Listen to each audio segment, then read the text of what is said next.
रामपुर के महर्षि विद्या मंदिर में धूमधाम के साथ मनाया गया एनुअल रिजल्ट डे। आपको बताते चलें, दिन शनिवार को समय 11 बजे रामपुर के महर्षि विद्या मंदिर में एनुअल रिजल्ट डे का आयोजन बड़े उत्साह और हर्षोल्लास के साथ किया गया। यह कार्यक्रम स्कूल के प्रांगण में आयोजित हुआ, जिसमें छात्र छात्राओं, शिक्षकों और अभिभावकों ने बढ़ चढ़कर हिस्सा लिया। इस अवसर पर स्कूल के वार्षिक शैक्षणिक परिणामों की घोषणा की गई और मेधावी छात्रों को पुरस्कृत किया गया।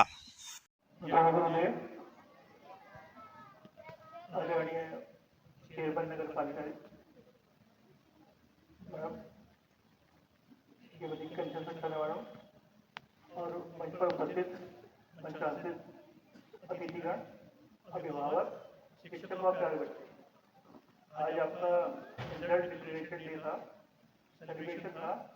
ये सेलिब्रेशन इस बात का था कि आपने जो पूरे साल मेहनत की है, जिस शिद्दत के साथ आपने शिक्षकों की, अपने अभिभावकों की बातों को माना, टाइम टेबल बनाया और उसके साथ जो लास्ट में अचीवमेंट की उसको प्रोत्साहित करने के लिए ये पुरस्कार वितरण समारोह का आयोजन किया गया। इस अवसर पर हमारे मंच के सभी सदस्य यहाँ पर उपस्थित हुए, उन्होंने आपको जरूर दिया। हम इनका हृदय से धन्यवाद करते हैं। अभिभावकों का भी धन्यवाद करते हैं कि उन्होंने उचित समय निकाला और यहाँ पे उपस्थित हुए।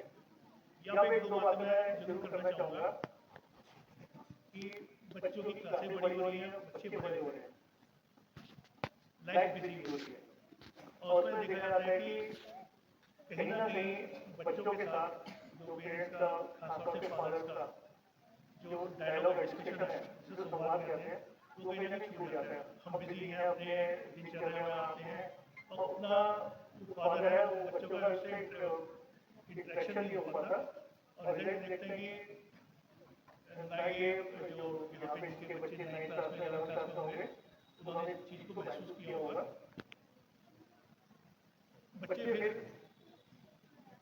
ज़्यादातर बच्चे जो नीड्स इम्प्रूवमेंट की कैटेगरी में आते हैं, उसका रिजल्ट ये होता है कि मालूम पड़ता है कि बच्चे बात छुपाना शुरू कर देते हैं।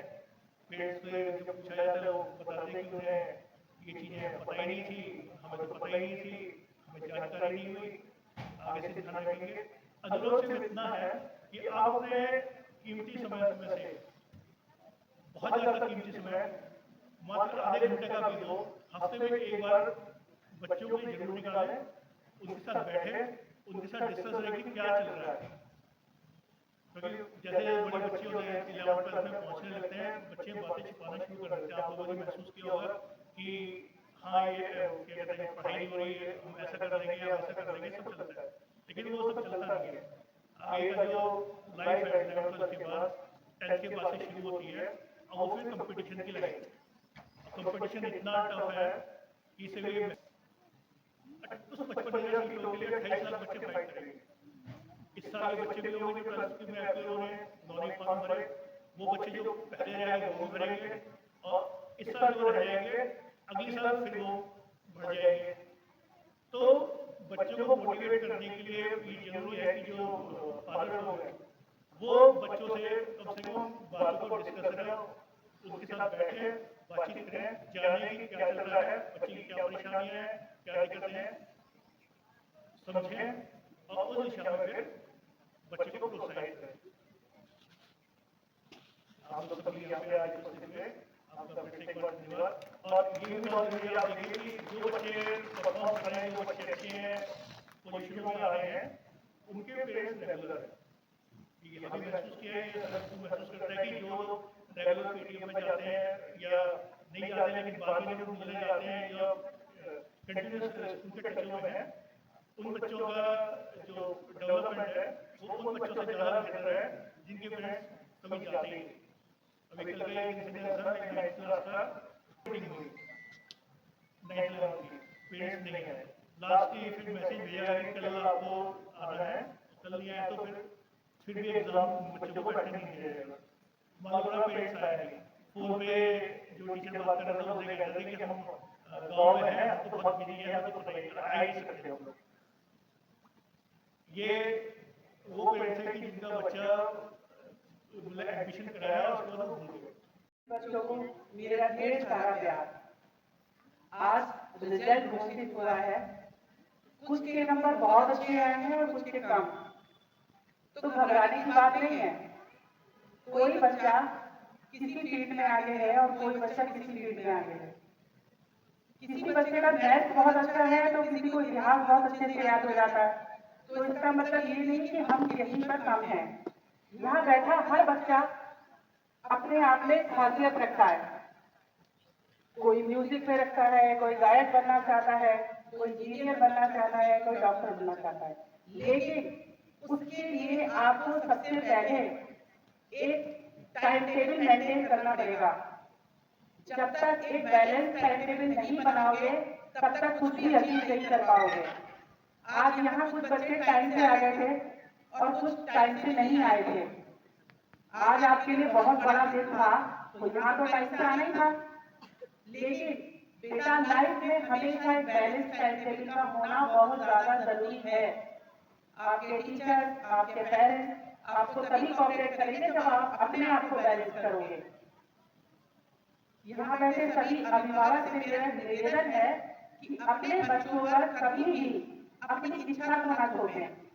बच्चे से पूछें कि वो क्या बनना चाहता है, उसकी इच्छा को जाने, वो किस सब्जेक्ट में, किस फील्ड में अचीव कर रहा है, अच्छे नंबर ला रहा है, उसको देखें। उसके बाद में उसको कोऑपरेट करें, प्रोत्साहित करें।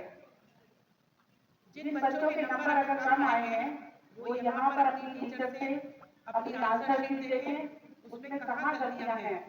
अगर हमने स्पेलिंग मिस्टेक लिखी है, आंसर डिसऑर्डर लिखे हैं, उनको नोट डाउन करके घर लेके जाना, उनमें वर्क करना, नेक्स्ट ईयर देखना रिजल्ट बहुत अच्छे होंगे। हमेशा बच्चों को अपनी गलतियों पर वर्क करना चाहिए। जब आप अपनी गलती खुद ही सुधार लोगे तो किसी को जरूरत नहीं पड़ेगी आपके पीछे डंडा लेके घूमने की। बाकी सभी पेरेंट्स से मेरा निवेदन है कि बच्चों को प्रोत्साहित करें, उनकी जो इच्छा है उसमें बढ़ने के लिए।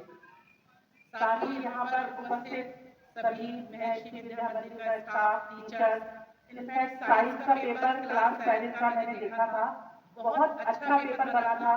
पेपर का फॉर्मेट बहुत अच्छा था, जिस हिसाब से पेपर बनना चाहिए वो भी बहुत अच्छा था, क्योंकि मैंने भी कई बार पेपर बनाया है। तो साइंस का पेपर 7 क्लास का मैंने खुद देखा था, पेपर बहुत अच्छा था। यहाँ के टीचर्स बहुत कोऑपरेटिव हैं, बहुत इंटेलिजेंट हैं, आपको बहुत हेल्प करेंगे। बस आप उनके पास जाइए, अपनी समस्या को लेकर जाइए। ऐसा नहीं है कि कभी आपको मना कर देंगे, आप एक बार जाकर देखिए। बहुत से बच्चे होते हैं डरते हैं, टीचर के पास नहीं जाना है। अरे भाई क्यों नहीं जाना है, टीचर किस लिए? आपके लिए तो रखा गया है। इसलिए सभी को मेरी शुभकामनाएं अगली कक्षा के लिए, और बहुत अच्छे से आगे बढ़ो, स्कूल का नाम रोशन करो, अपना माता पिता का नाम रोशन करो। साथ ही महर्षि विद्या मंदिर के सभी शिक्षकगण, प्रधानाचार्य जी को मैं हार्दिक आभार प्रकट करती हूँ कि मुझे आज उन्होंने यहाँ बुलाया, अपने इस स्कूल की बगिया में मुझे भी बिठाया। इसके लिए बहुत बहुत आभार और धन्यवाद।